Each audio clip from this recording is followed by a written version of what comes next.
और जितने भी हमारे विभाग के, तीनों विभाग के अधिकारीगण हैं, हमारे अलग अलग जनपदों से जो अधिकारीगण आए हैं और पूरे प्रदेश भर के जो नौजवान आए हैं, आप सबका मैं स्वागत करता हूं।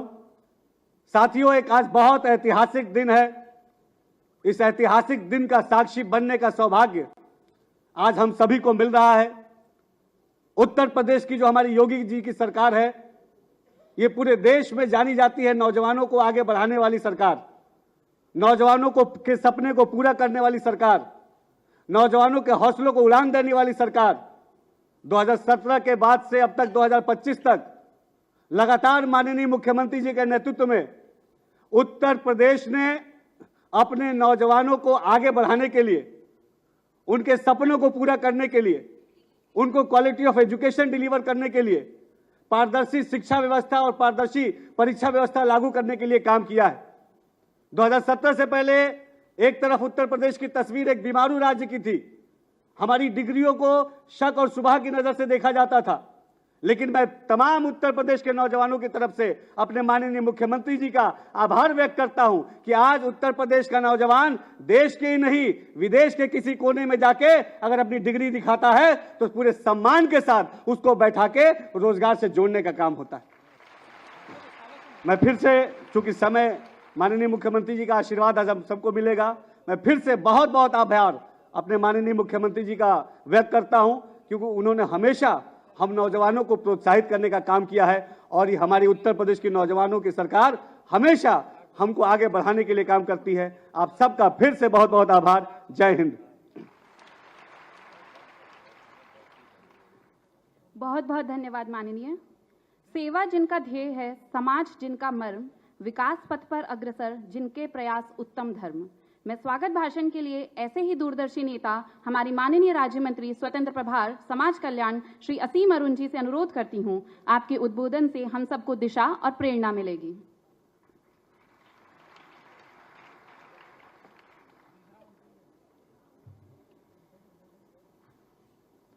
बहुत बहुत धन्यवाद। आज के इस बहुत ही सुंदर अवसर पे छात्रवृत्ति वितरण समारोह में आए हुए सभी प्यारी बेटियों का, सभी प्यारे बेटों का बहुत बहुत स्वागत मेरी ओर से। आपको बहुत सारी शुभकामनाएं। हमारे शिक्षक मंडल के साथी आए हैं, आपको भी बहुत सारी शुभकामनाएं। आज का बड़ा शुभ दिन है। मैं हृदय से आपको बधाई भी देता हूं और स्वागत करता हूं। विशेषकर मंचासीन अतिथिगण, परम आदरणीय माननीय मुख्यमंत्री जी श्री योगी आदित्यनाथ जी, माननीय मुख्यमंत्री जी की प्रेरणा से ही आज ये बहुत बड़ा परिवर्तन हो रहा है। सामान्यतः हमारे बच्चे जानते हैं, हमारे शिक्षक साथी जानते हैं, ये छात्रवृत्ति फरवरी मार्च में जाकर के मिला करती थी और आज 4 लाख से ज़्यादा बेटों को केवल माननीय मुख्यमंत्री जी के इनिशिएटिव पे, आपके निर्देश पे ये काम 3 महीने पहले पूरा किया जा रहा है। मैं चाहूँगा जोरदार तालियों से माननीय मुख्यमंत्री का हम सब धन्यवाद दें। आज के कार्यक्रम में मुख्य आयोजक की भूमिका निभा रहे आदरणीय श्री नरेंद्र कश्यप जी, हमारे माननीय मंत्री पिछड़ा वर्ग कल्याण, दिव्यांग विभाग कल्याण की जिम्मेदारी भी आपके पास है। श्री संजीव गोंड जी, राज्य मंत्री समाज कल्याण, विशेष रूप से जनजाति कल्याण की ओर संजीव जी ध्यान दे रहे हैं। श्री दानिश आजाद अंसारी जी, परम आदरणीय श्री ब्रिजलाल जी, आदरणीय बहन सुषमा खरकवाल जी, श्री बैजनाथ रावत जी, आदरणीय श्री मुकेश शर्मा जी भाई साहब, आदरणीय श्री रामचंद्र प्रधान जी, श्री लालचंद निर्मल जी भाई साहब, आदरणीय अवनीश जी, आदरणीय जयदेवी जी, आदरणीय अमरेश कुमार जी, सभी का पुनः बहुत बहुत स्वागत।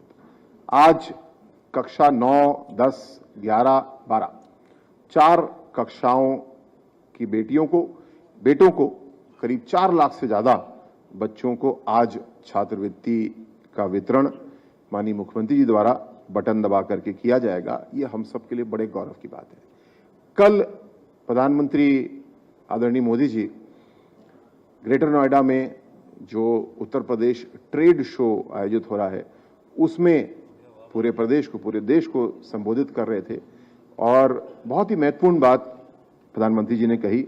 उन्होंने कहा कि हमको अब ई गवर्नेंस से इजी गवर्नेंस की ओर बढ़ना है। मतलब अभी तक जो परिवर्तन हम लोगों ने किए छात्रवृत्ति की विशेष रूप से बात करूं तो एक पोर्टल बनाया, जो कागजों वाली व्यवस्था था उसको हम लोग ने समाप्त किया और बहुत हद तक हम पारदर्शिता ला पाए। ई गवर्नेंस में हम लोग सफल हुए।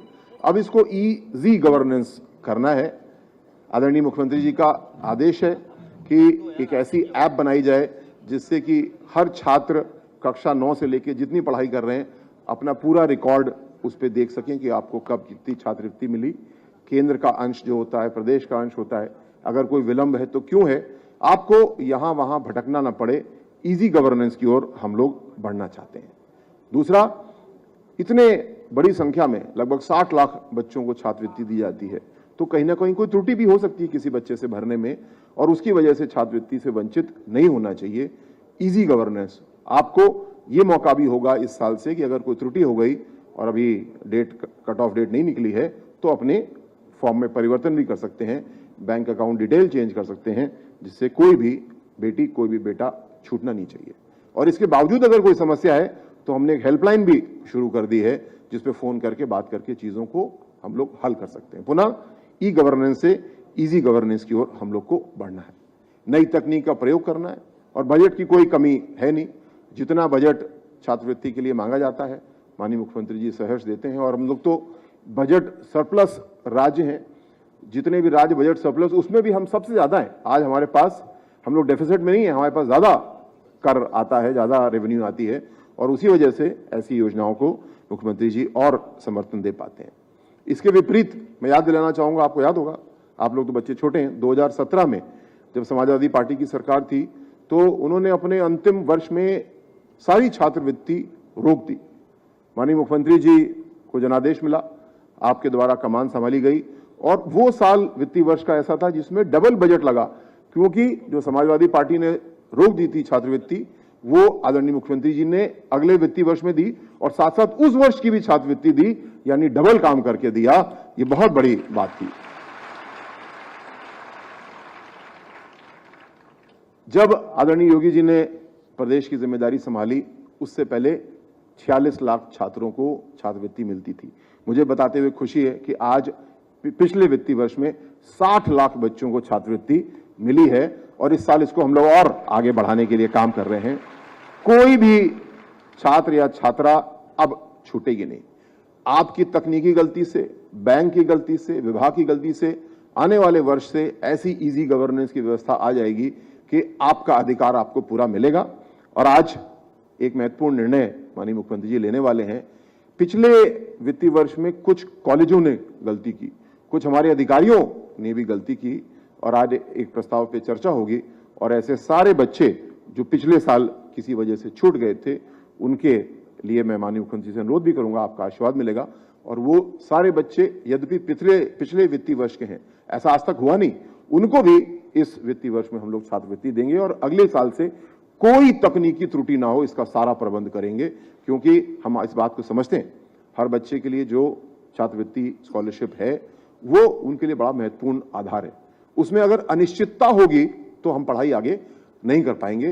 वो अनिश्चितता नहीं होगी। माननीय मुख्यमंत्री जी ने ये गारंटी आपको दी है कि आपकी स्कॉलरशिप आपको 100% मिलेगी, कोई उसको रोकेगा नहीं, कोई वंचित नहीं करेगा। ये सबसे बड़ी बात, और मैं बात को समाप्त करूंगा, जो आपके हाथ में हुनर है, जो आपकी पढ़ाई लिखाई है, यही उत्तर प्रदेश के भविष्य को आगे लेके जाएगा।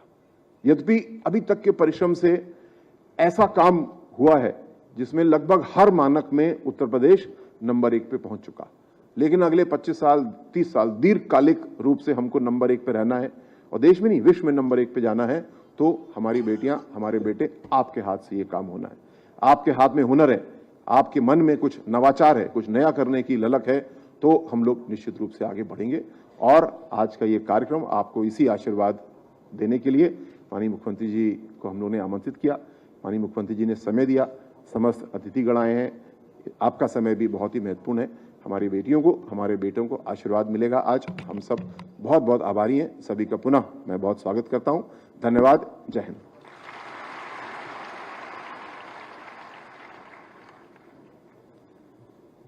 धन्यवाद माननीय। सपनों को साकार करने की जो दृष्टि रखते हैं, विकास की धारा को जो दिशा देते हैं, ऐसे दूरदर्शी नेता माननीय मंत्री पिछड़ा वर्ग कल्याण एवं दिव्यांग जन सशक्तिकरण विभाग श्री नरेंद्र कश्यप जी हमारे बीच हैं। माननीय, मेरा निवेदन है आप मंच पर आएं और अपना आशीर्वचन हमें प्रदान करें।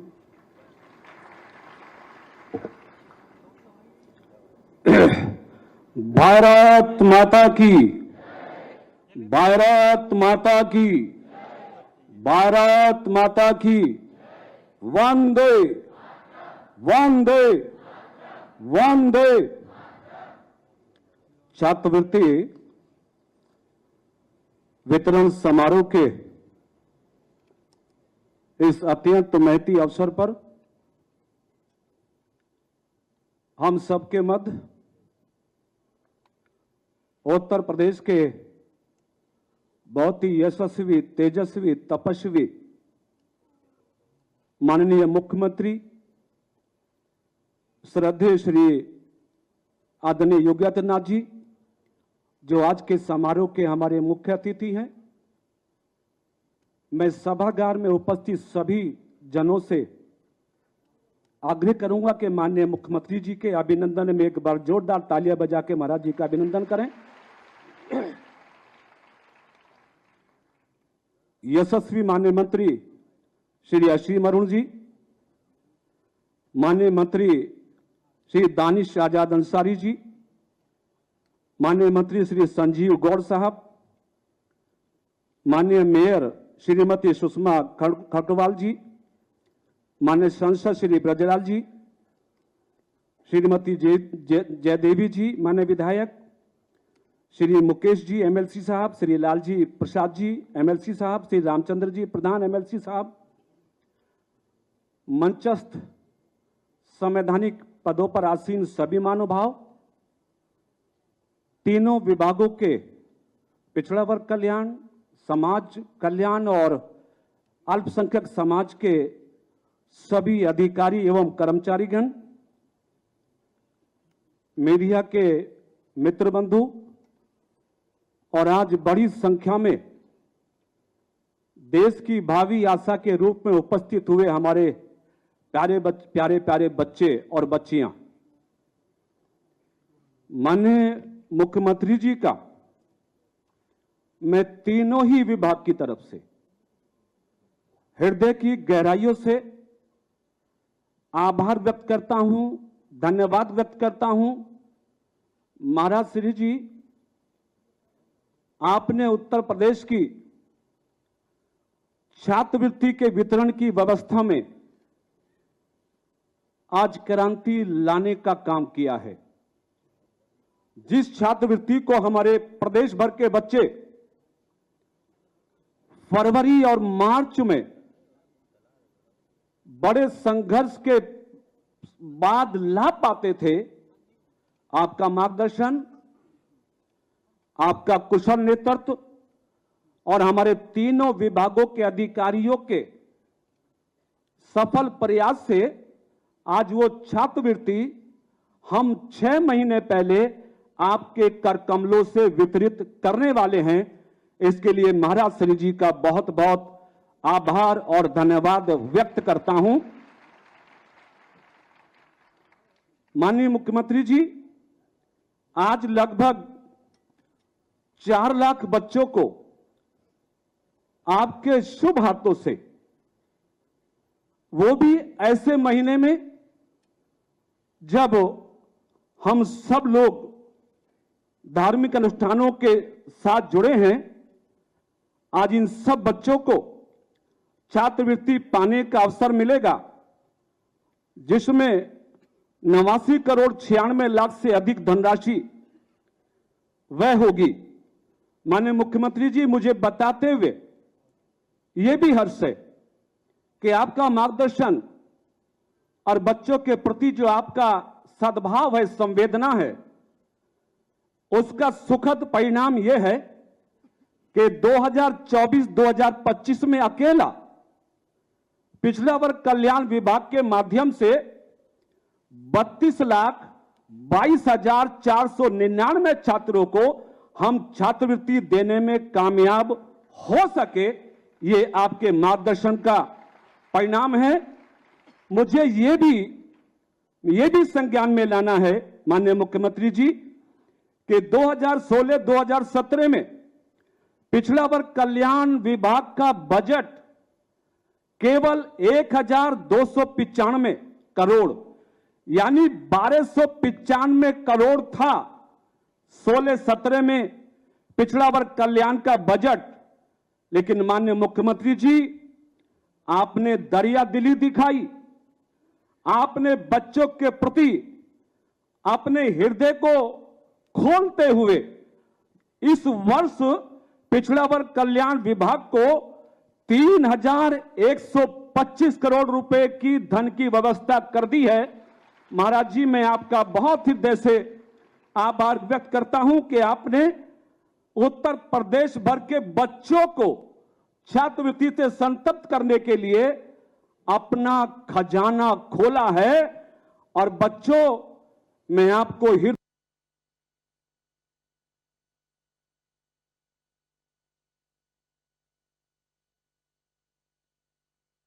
17 के बाद से अब तक 2025 तक लगातार माननीय मुख्यमंत्री जी के नेतृत्व में स्वागत करता हूं। साथियों, एक आज बहुत ऐतिहासिक दिन है। इस ऐतिहासिक दिन का साक्षी बनने का सौभाग्य आज हम सभी को मिल रहा है कि मुख्यमंत्री के रूप में ऐसे योगी तपस्वी मौजूद हैं जिन्होंने प्रदेश के छात्र छात्राओं और युवाओं के लिए अपना खजाना खोल रखा है। आइए, पढ़िए, आवेदन करिए, छात्रवृत्ति पाकर अपने जीवन को आगे बढ़ाने का काम करिए। महाराज श्री जी, आपके आशीर्वाद से उत्तर प्रदेश में पिछड़ा वर्ग कल्याण विभाग प्रतिवर्ष 1 लाख ओबीसी गरीब परिवारों की बच्चियों की शादी में 200 करोड़ की धनराशि खर्च करके पिछड़े परिवारों की मदद करने का काम कर रहा है। CCC ओ लेवल के माध्यम से हमारा विभाग प्रशिक्षण उपलब्ध करा के लाखों बच्चों को नौकरियों से जोड़ने का काम कर रहा है। आपका आशीर्वाद और आपका ये दरिया दिली ने उत्तर प्रदेश भर के पिछड़ों के जीवन में एक नई क्रांति का उदय करने का काम किया। आज उत्तर प्रदेश का हर पिछड़े वर्ग का व्यक्ति आपकी जय जयकार कर रहा है कि आप चाहे शादी अनुदान हो, छात्रवृत्ति हो, छात्रावास हो, CCC ओ लेवल के प्रशिक्षण हो, आपने भरपूर हमारे विभाग को सहयोग देकर पिछड़ों को उनके पैरों पर खड़ा करने का काम किया है। मैं इसके लिए आपका आभारी हूं और अपने आए हुए सभी बच्चों से एक निवेदन करके मैं अपनी वाणी को विराम दे रहा हूं। छात्र छात्राओं, ये उत्तर प्रदेश भगवान श्री राम की जन्म स्थली है। ये उत्तर प्रदेश भगवान कृष्ण की भूमि है। इस भूमि पर आदरणीय योगी जी जैसे मुख्यमंत्री हुए हैं। इसी भूमि से आदरणीय मोदी जी जैसे प्रधानमंत्री हुए हैं। इसी भूमि से सुभाष शुक्ला जैसे योद्धा हुए हैं। मेरे प्यारे बच्चों, माननीय प्रधानमंत्री जी से, माननीय मुख्यमंत्री जी से और प्रदेश के सफल युवाओं से सीखो और आने वाले समय में आप भी अपनी पढ़ाई को बेहतर करके अपने परिवार के साथ साथ इस प्रदेश का नाम रोशन करो। इन शब्दों के साथ मैं अपनी वाणी को विराम देता हूं। महाराज श्री जी का पुनः अभिनंदन करते हुए, धन्यवाद करते हुए और मंच सभी महानुभावों का आभार जताते हुए अपनी वाणी को विराम देता हूं। बहुत बहुत धन्यवाद, बहुत बहुत आभार। बहुत बहुत धन्यवाद माननीय। आज का यह कार्यक्रम एक ऐतिहासिक पल होने वाला है जब शिक्षा के क्षेत्र में एक नई क्रांति का सूत्रपात होगा। अब वह क्षण आ पहुंचा है जिसका हम सबको इंतजार था। हमारे मेहनती और प्रतिभाशाली विद्यार्थियों को आज छात्रवृत्ति प्रदान की जाएगी। मैं माननीय मुख्यमंत्री महोदय से अनुरोध करती हूं कि वे अपने कर कमलों से बटन दबाकर वित्तीय वर्ष 2025-26 की छात्रवृत्ति का शुभारंभ करें और छात्र छात्राओं के खाते में धनराशि का अंतरण करें। जोरदार तालियां मंच तक पहुंचाएं।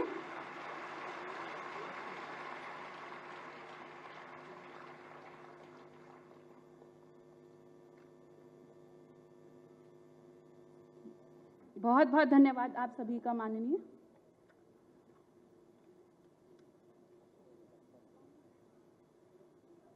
छात्रवृत्ति केवल एक वित्तीय सहायता नहीं, यह एक प्रमाण है कि समाज आपके साथ है। मैं माननीय मुख्यमंत्री महोदय से अनुरोध करती हूं कि वे कुछ चयनित छात्र छात्राओं को मंच पर छात्रवृत्ति प्रमाण प्रदान करें। प्रिया शर्मा जी,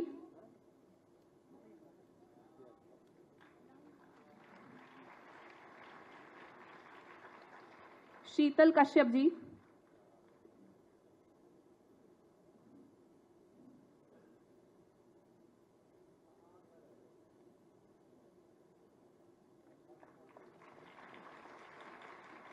मनस्वी भारती जी,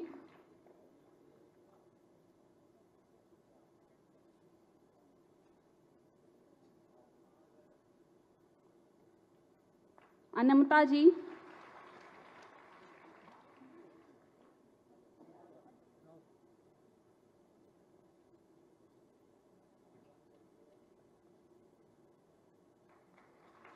दीपक गौड़ जी,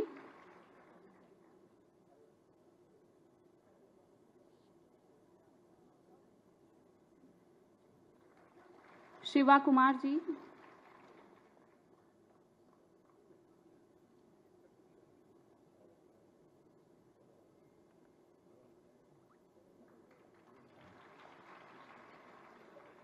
मोहम्मद इब्राहिम जी,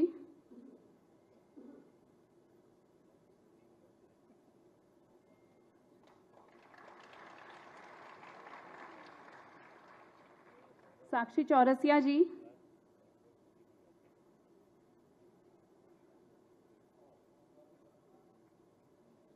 विशेष कुमार जी,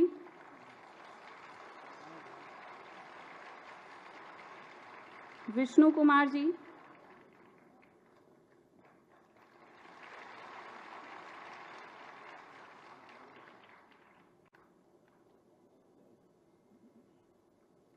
प्रांशी सिंह जी,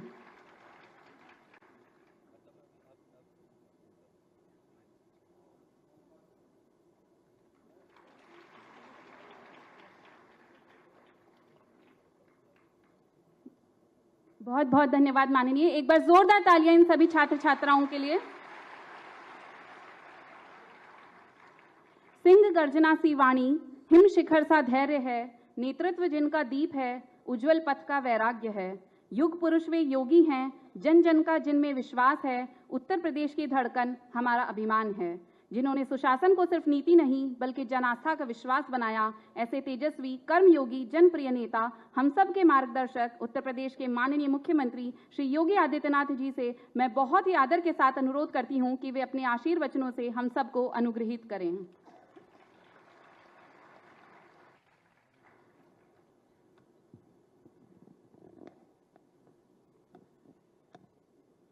भारत माता की।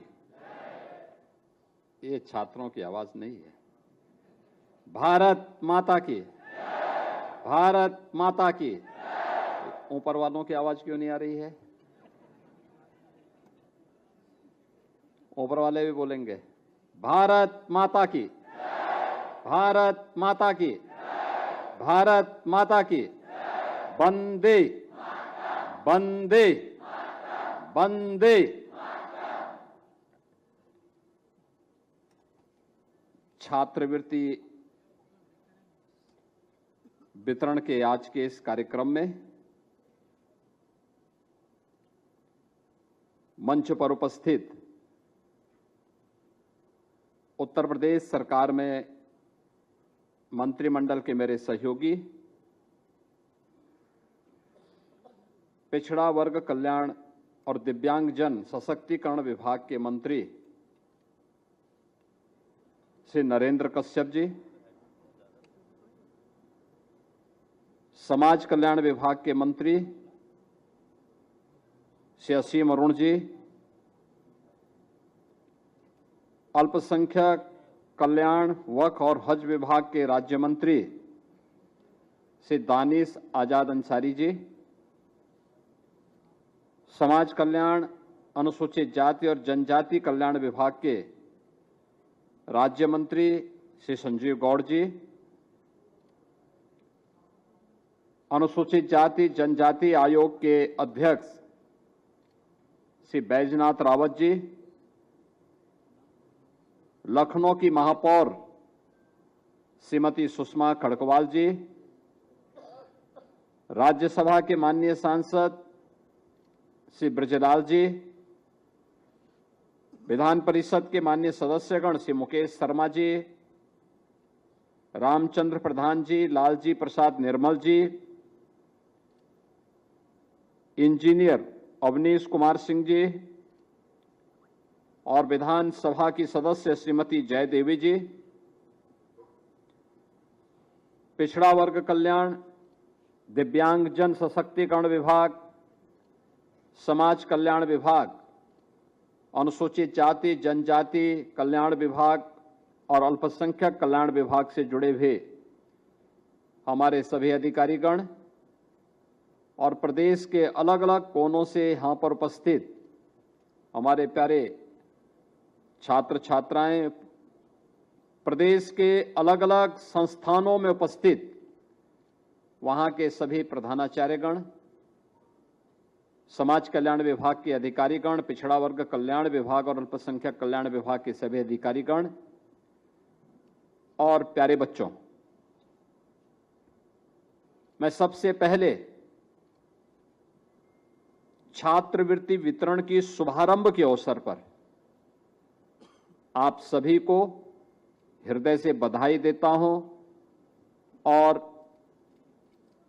चूंकि शारदीय नवरात्रि चल रही है और शारदीय नवरात्रि के अवसर पर जगत जननी मां भगवती की कृपा से आज यह छात्रवृत्ति वितरण का शुभारंभ हो रहा है, जिसमें 4 लाख से अधिक छात्र छात्राएं अपना स्कॉलरशिप और शुल्क प्रतिपूर्ति प्राप्त कर रहे हैं। अब इस सिलसिला हमने इसलिए शुरू किया है कि जिससे समय से सभी छात्रों को उसकी स्कॉलरशिप और शुल्क प्रतिपूर्ति समय पे प्राप्त हो सके, इसके लिए इसकी शुरुआत करने के लिए मैं स्वयं आज यहां पे आपके बीच आया हूं।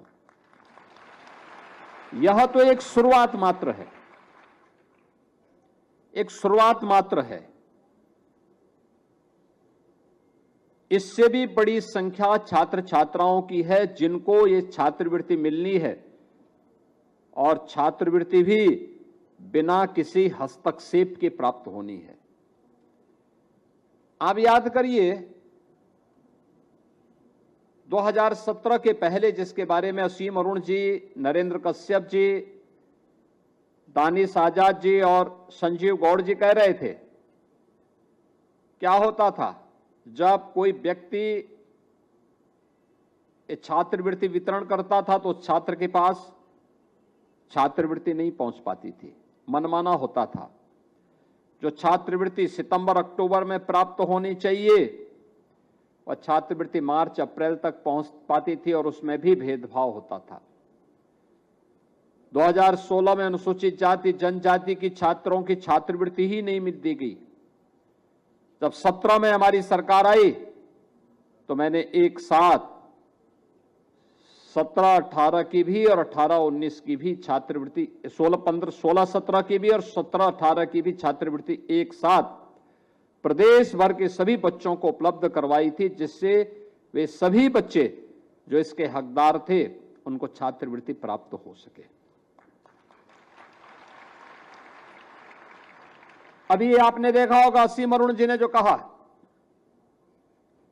हमारे कुछ जनपदों में मुझे शिकायत मिली थी कि अनुसूचित जाति जनजाति से जुड़े हुए छात्रों की छात्रवृत्ति कुछ संस्थाओं ने डाटा अपलोड न करने के कारण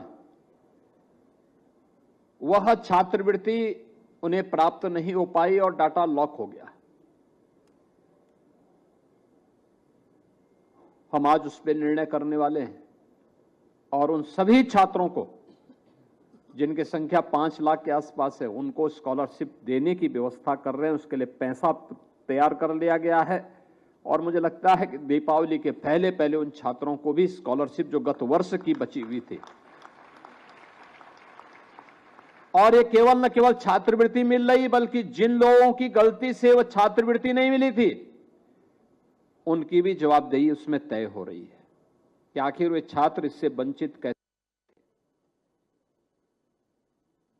क्योंकि हम लोगों ने एक चीज को देखा है और दुनिया के अंदर भी इन बातों पर विशेष ध्यान दिया जाता है। खासतौर पर हर व्यक्ति इस बात को जानता है कि आर्थिक प्रगति का जो पैमाना है वह शिक्षा से शुरू होती है, बेहतर शिक्षा से शुरू होती है। सस्टेनेबल डेवलपमेंट गोल, सतत विकास के लक्ष्यों को प्राप्त करने में भी शिक्षा की एक बड़ी भूमिका है। और दुनिया के अंदर जहां भी वंचित तबका है, जहां भी व्यवस्था से उपेक्षित तबका है, अगर उन्हें विकास के लक्ष्यों को प्राप्त करना है तो सबसे पहली प्रायोरिटी होती है शिक्षा। और शिक्षा में उन वंचितों को स्कॉलरशिप और शुल्क प्रतिपूर्ति की व्यवस्था के साथ जोड़ करके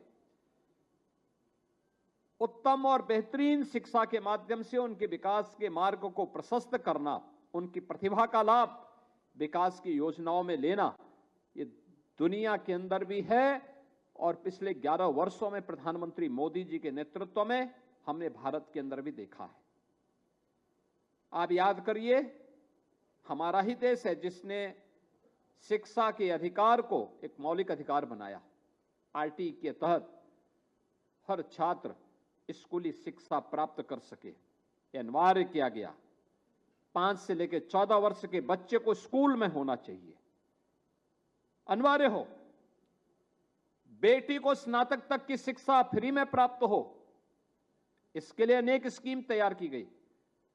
और राष्ट्रीय शिक्षा नीति जिसे प्रधानमंत्री जी ने 2020 में लागू किया, यह राष्ट्रीय शिक्षा नीति भी हर छात्र और छात्रा को स्कूल तक पहुंचाने, इसके लिए उसे सुविधा संपन्न करने और ड्रॉप आउट रेट को न्यूनतम स्तर पर पहुंचा करके शिक्षा को सर्वसमावेशी बना देना, यानी सबके लिए उपलब्ध करवा देना। इसके लिए अलग अलग मॉडल दिए जा रहे हैं। इसके लिए छात्रवृत्ति, प्री मैट्रिक और पोस्ट मैट्रिक छात्रवृत्ति, जो समाज के अंतिम पायदान पर बैठा हुआ व्यक्ति है, उसको ये प्राप्त हो सके, इसके लिए लगातार प्रयास हो रहा है। और आज तो प्रधानमंत्री जी ने भी व्यवस्था कर दी है, अब आने वाले समय में 1 नेशन 1 स्कॉलरशिप की व्यवस्था, यानी एक साथ स्कॉलरशिप एक क्लिक से छात्र के स्कूल में एडमिशन लेते ही, जैसे ही पोर्टल के माध्यम से आएगा कि संजीव गौड़ ने एडमिशन ले लिया, छात्रवृत्ति उसके अकाउंट में पहुंच जाएगी। स्वतः ही स्फूर्त भाव के साथ प्रक्रिया होने वाली है। और उसी को ध्यान में रख करके प्रधानमंत्री जी के प्रेरणा से हम लोगों ने उत्तर प्रदेश में व्यवस्था की। अकेले केवल 25-26 में वंचित वर्गों को 2,825 करोड़ रुपए की छात्रवृत्ति हम लोगों ने अब तक वितरित की है। छात्रवृत्ति, और यह छात्रवृत्ति डीबीटी के माध्यम से, यानी सीधे उस छात्र के अकाउंट में पैसा जा रहा है। छात्रवृत्ति के लिए अब उससे समाज कल्याण विभाग, पिछड़ा वर्ग कल्याण, अल्पसंख्यक कल्याण विभाग के कार्यालयों में नहीं जाना पड़ेगा, किसी की सिफारिश नहीं करनी पड़ेगी। एक छात्रवृत्ति एक क्लिक किया, उसके पास पहुंच गई। ऐसे ही 17 में, वर्ष 17 से 2025 तक अब तक 2 करोड़ से अधिक छात्र छात्राएं इस सुविधा का लाभ प्राप्त कर चुकी हैं। और इसमें हम लोगों ने जो व्यवस्था की है, आज तो 9 से 12वीं तक के 4 लाख छात्र छात्राओं को आज इसका लाभ दिया जा रहा है, क्योंकि हम लोगों का ये मानना है कि शिक्षा ही वह माध्यम है जो आत्मनिर्भर भारत और विकसित भारत की संकल्पना को, प्रधानमंत्री जी की संकल्पना को साकार करने में सहायक हो सकता है। और यही सपना बाबा साहब भीमराव अंबेडकर जी का था, यही सपना उन महापुरुषों का था जो देश के संविधान निर्माण के दौरान स्वतंत्र भारत की व्यवस्था कैसे होनी चाहिए, उनका सपना यही था। जिसमें हर गरीब की पहुंच हो, हर वंचित शासन की व्यवस्था का हिस्सेदार बने, हर छात्र स्कूल में पहुंच सके, और इन सब कार्यक्रमों को हम आगे बढ़ाने का काम कर रहे हैं। इसमें आने वाले समय में जो हम लोगों ने व्यवस्था की है, तकनीकी सुधार, क्योंकि बहुत सारे विद्यालयों ने, बहुत सारे विश्वविद्यालयों ने इस समय पर डाटा अपलोड नहीं करते, छात्रवृत्ति के बारे में सही जानकारी नहीं देते, और एक बार डाटा लॉक हो गया तो उसके बाद फिर उसको खोलना दिक्कत होता है। छात्रवृत्ति पोर्टल को आर्टिफिशियल इंटेलिजेंस आधारित वेरिफिकेशन सिस्टम के साथ जोड़ना, यानी मनुष्य का हस्तक्षेप कम हो जाए, बंद हो जाए। छात्र ने एडमिशन लिया, स्कॉलरशिप उसके तक पहुंच जानी चाहिए, स्वतः स्फूर्त भाव के साथ पहुंचनी चाहिए, व्यक्ति का हस्तक्षेप न्यूनतम हो। मोबाइल ऐप के जरिए छात्र भी और अभिभावक भी रियल टाइम ट्रैकिंग सुविधा से जुड़ सके, उसको पता होना चाहिए कि उसकी छात्रवृत्ति कब तक आ रही है। मोबाइल ऐप उसको बता देगा कि उसकी छात्रवृत्ति के लिए जो भी डाटा है वो सही ढंग से उसका वेरिफिकेशन हो गया है, अब पैसा आने वाला है, और छात्र आराम से निश्चिंत होकर के अपनी पढ़ाई कर सके। ये हमारी इस योजना के तहत कार्य करना है, और इसमें ग्रामीण और पिछड़े क्षेत्रों में व्यापक जन जागरूकता अभियान के साथ पात्र और छूटे हुए छात्रों को इसके साथ जोड़ना, मेंटरशिप और कैरियर गाइडेंस कार्यक्रम को जोड़ करके छात्रवृत्ति को और प्रभावी बनाना, एक छात्र एक स्कॉलरशिप की अवधारणा को लागू कर सभी योजनाओं का एकीकरण करना, प्रदर्शन आधारित अतिरिक्त प्रोत्साहन देकर छात्रों को उच्च शिक्षा तक पहुंचने के लिए प्रेरित करना, यानी यहीं पे नहीं सीमित रहना है, उन्हें प्रोत्साहन करने के लिए अतिरिक्त, उन्हें आगे बढ़ने के लिए अतिरिक्त प्रोत्साहन, और उच्च शिक्षा की डिग्री हासिल करने के लिए दुनिया के तमाम अच्छे प्रतिष्ठित संस्थानों में, विश्वविद्यालयों में वह प्रवेश ले सके, इसके लिए अतिरिक्त व्यवस्था इसके साथ देना, और सीएसआर की भूमिका भी, जिसमें कॉर्पोरेट सोशल रिस्पांसिबिलिटी के माध्यम से, सीएसआर के माध्यम से भी के साथ भी इसको जोड़ने की प्रक्रिया के साथ जोड़ना।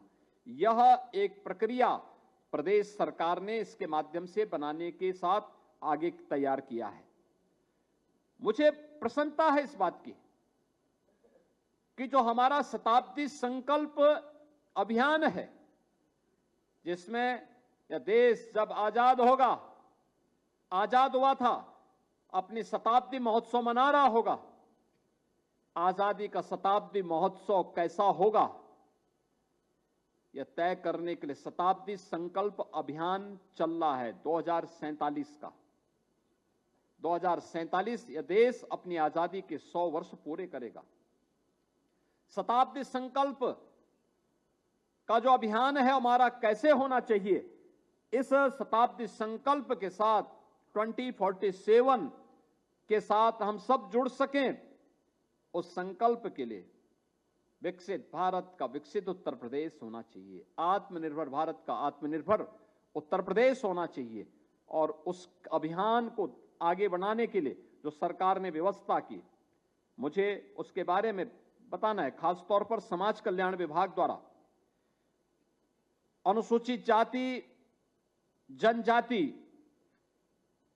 के छात्रों के और सामान्य छात्रों को जो कक्षा 9 से 12वीं तक के आज के इस कार्यक्रम में हम लोग जिन 4 लाख छात्रों की सुविधा उपलब्ध करवा रहे हैं पहले चरण में, इसमें 1,12,000 छात्र प्रथम चरण में आज छात्रवृत्ति प्राप्त कर रहे हैं। पिछड़ा वर्ग कल्याण विभाग के 2.5 लाख से अधिक छात्र छात्राएं हैं, और अल्पसंख्यक कल्याण विभाग के 25,000 छात्र छात्राएं आज इस सुविधा का लाभ यहां प्राप्त कर रहे हैं। 17-18 से वित्तीय वर्ष 24-25 तक अनुसूचित जाति जनजाति के 1,23,00,000 छात्र छात्राओं को 13,000 201 छात्र छात्राओं को इसके माध्यम से 9,150 करोड़ रुपए के धनराशि उनको वितरित की गई, यानी पैसा डीबीटी के माध्यम से उनके अकाउंट में भेजा गया। और 17-18 से लेकर के 24-25 में सामान्य वर्ग के 58,90,000 छात्र छात्राओं के लिए भी 5,945 करोड़ रुपए उनके अकाउंट में भेजने की व्यवस्था की गई। इसके साथ ही पिछड़ा वर्ग कल्याण विभाग में 16-17 से लेकर के अब तक जो व्यवस्था की गई, 16-17 में, 17-18 में 1,648 करोड़ 91 लाख रुपए, 18-19 में 1,883 करोड़ 96 लाख रुपए, वर्ष 2019-20 में 1,887.29 करोड़ रुपए और 2020-21 में 1,505 करोड़ 53 लाख रुपए, 2021-22 में 1,581 करोड़ 92 लाख रुपए, 42 लाख रुपए और 23-24 में 1,800 करोड़ 1,813 करोड़ 97 लाख रुपए और 23-24 में 2,608 करोड़ 13 लाख रुपए, 2024-25 में 2,861 करोड़ 38 लाख रुपए और 25-26 में हम 3,124 करोड़ 45 लाख रुपए, यानी 17-18 में हम स्कॉलरशिप देते थे 1,648 करोड़ और आज 25-26 में स्कॉलरशिप दोगुनी हो चुकी है, लगभग यानी 3,124 करोड़ 45 लाख रुपए का वितरण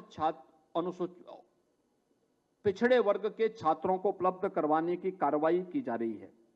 यानी यह बताता है कि सरकार के द्वारा लगातार इस राशि में वृद्धि करते हुए उन छात्रों को इस योजना के साथ जोड़ने का कार्य भी हुआ है और इसके माध्यम से तमाम प्रकार की हम लोगों ने व्यवस्था के साथ उसे जोड़ने का काम किया है, जिसके माध्यम से तकनीक का बेहतर उपयोग करना, आर्टिफिशियल इंटेलिजेंस के माध्यम से वेरिफिकेशन की कार्रवाई को आगे बढ़ाना, डीबीटी के माध्यम से छात्रों के अकाउंट में पैसा सीधे जाए, बीच में कोई भी हस्तक्षेप किसी का न हो, यह व्यवस्था उसके साथ जोड़ने की कार्रवाई की गई है। और परिणाम क्या है कि प्रदेश के अंदर हम लोग आज पिछड़े वर्ग के ही छात्रों को देखेंगे तो 2,07,53,457 छात्र छात्राओं को पिछड़े वर्ग के 13,535 करोड़ रुपए से की अधिक की राशि 17-18 से 24-25 के बीच में वितरित हुई है।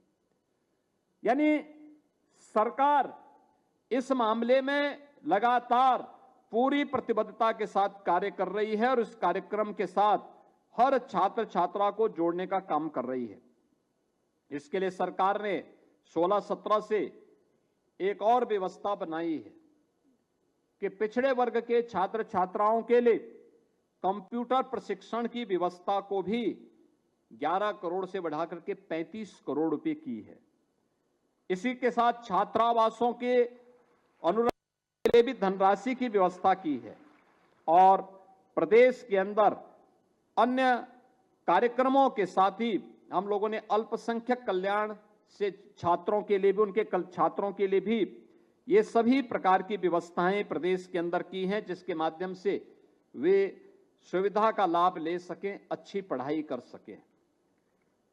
मैं एक बात आप सबसे जरूर कहना चाहूंगा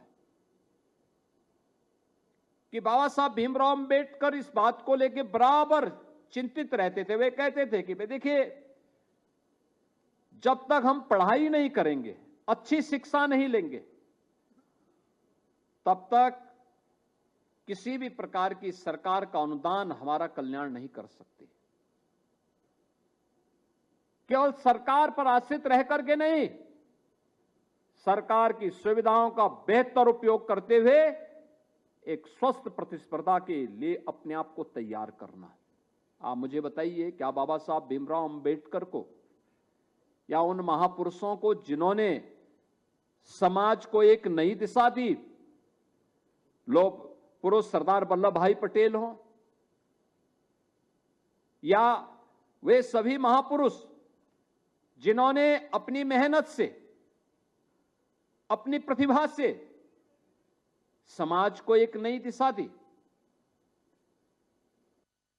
क्या वे किसी के अनुदान पर पड़े बढ़े थे? नहीं, उन्होंने अपनी मेहनत से, अपने पुरुषार्थ से, अपने परिश्रम से आज वे समाज के लिए मार्गदर्शक बने हैं, उसको एक नई दिशा देने का काम किए। परिणाम क्या है? बाबा साहब भीमराव अंबेडकर ने कोटि कोटि वंचितों, दलितों, पिछड़ों और समाज के उस हर तबके के लिए वे एक मार्गदर्शक बने हैं। उनका मार्गदर्शन करता हुआ दिखाई देता है। उनका भारत के संविधान निर्माण से लेकर के उनके उस समय के भाषण, उस समय की उनकी बातें आज भी समाज को और दुनिया के अंदर जहां कहीं भी कोई शोषित है, वंचित है, बाबा साहब भीमराव अंबेडकर की बातें उन लोगों के लिए एक नई प्रेरणा है, एक नया प्रकाश है। हम क्यों नहीं आगे बढ़ सकते? हर व्यक्ति में सामर्थ्य है, शक्ति है, हुनर है, उसके लिए प्लेटफॉर्म देना इस संस्थानों का काम होना चाहिए, शिक्षण संस्थानों का काम, और संस्थानों को सपोर्ट करने का काम सरकार का होना चाहिए। ये सब मिलकर के काम करेंगे तो हम एक बेहतर भविष्य को और बेहतर बनाने में सफल हो सकते हैं। जो शताब्दी संकल्प है 2047 का, ये वही शताब्दी संकल्प है जिसको प्रधानमंत्री जी ने विकसित भारत कहा है। विकसित भारत होगा तब जब हर छात्र छात्रा के जीवन का संकल्प भी विकसित भारत बनेगा।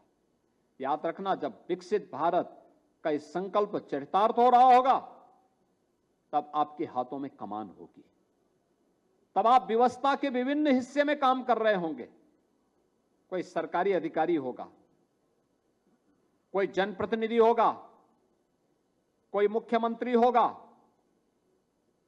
कोई मंत्री होगा, कोई सरकारी नौकरशाह होगा, कोई पुलिस का अधिकारी होगा, कोई डॉक्टर होगा, कोई इंजीनियर होगा, कोई शिक्षक होगा, कोई व्यवसायी होगा, कोई उद्यमी होगा। अलग अलग तबके में वह नेतृत्व आपकी पीढ़ी के हाथों में आने वाला है। आपकी पीढ़ी के हाथों में जो नेतृत्व आने वाला है उसके लिए मानसिक रूप से अभी से तैयारी करना। कैसा भारत हम चाहते हैं?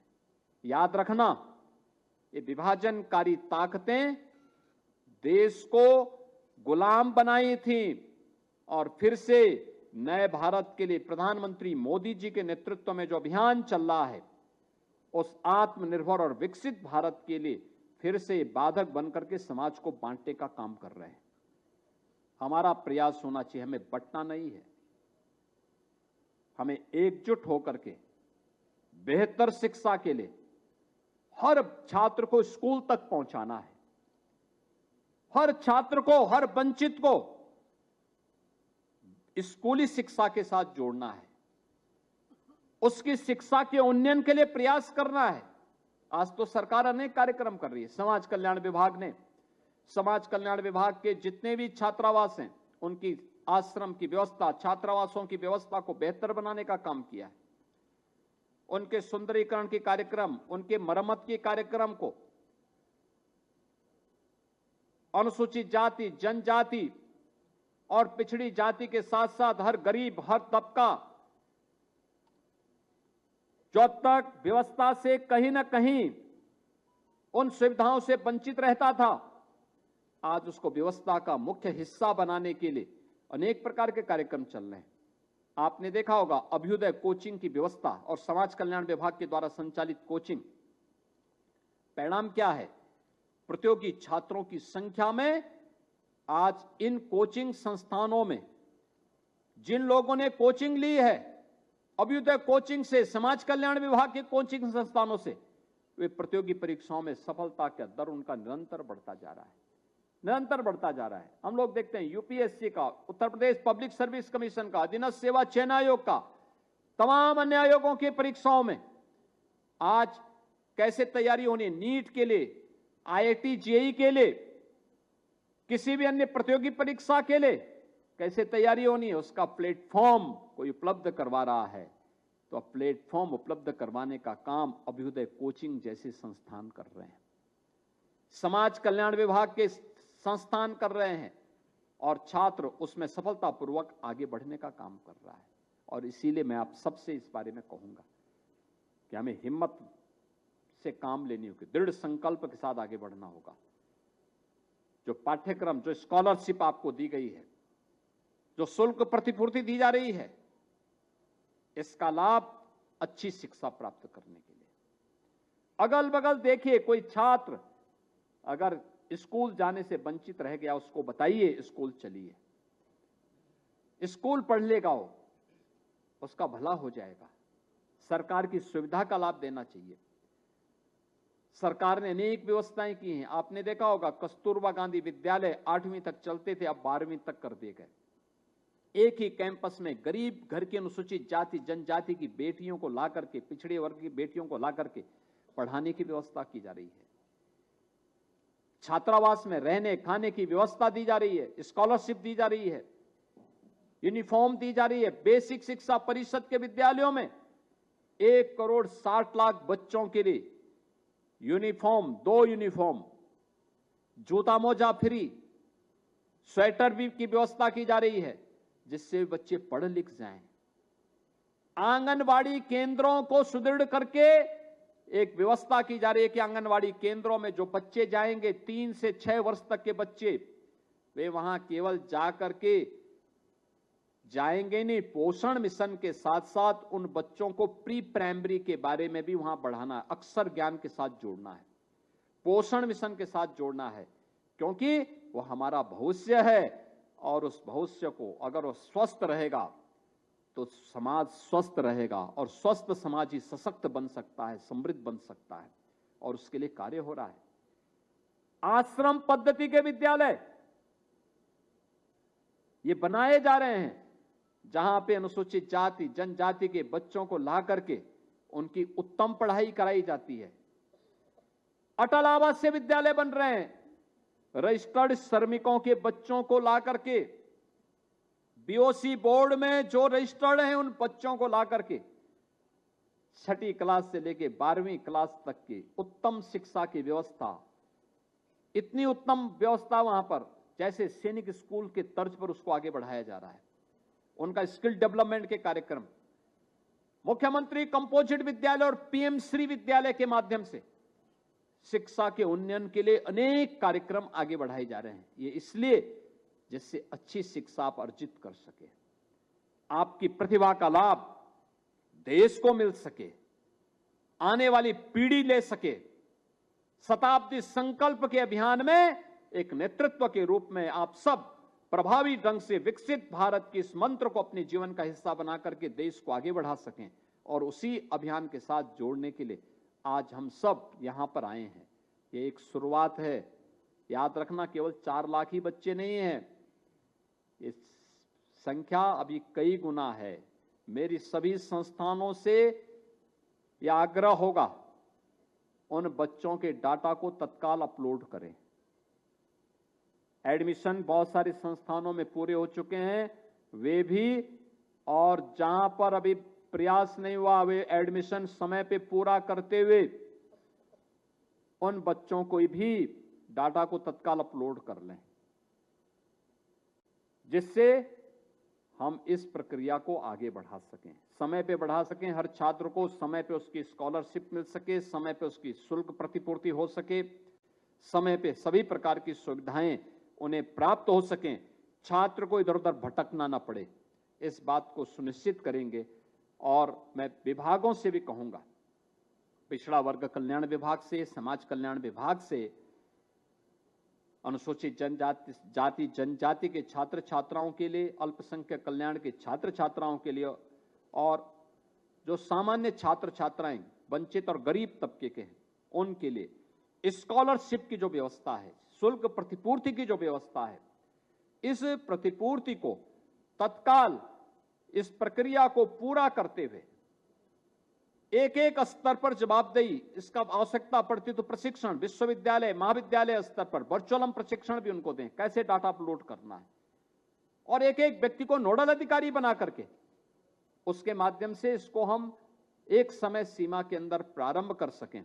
अनुसूचित जाति जनजाति के जिन छात्रों को गत वर्ष स्कॉलरशिप डाटा अपलोड न होने के कारण नहीं मिल पाई है, हमारा प्रयास होना चाहिए कि दीपावली के पहले उनको ये स्कॉलरशिप अवश्य समाज कल्याण विभाग दे देगा। इस विश्वास के साथ मैं आज के इस अवसर पर प्रदेश भर के यहां पर तो उपस्थित सभी छात्रों छात्राओं को, प्रदेश भर के अलग अलग संस्थानों में 4 लाख से अधिक छात्र छात्राएं उपस्थित हैं, उनको भी, और साथ साथ जिनको भविष्य में मिलने वाला है उनके डाटा को अपलोड करने के लिए भी आह्वान करते हुए आप सबको मैं शारदीय नवरात्रि और विजयादशमी की मंगल में शुभकामनाएं देता हूं और विश्वास करता हूं हम विभाजनकारी ताकतों के नहीं बल्कि समाज को एकजुट करने और राष्ट्र को मजबूत प्रदान करने वाले इस अभियान का हिस्सा बनेंगे। इस विश्वास के साथ आप सबके प्रति मैं अपनी शुभकामनाएं देता हूं। धन्यवाद। जय हिंद।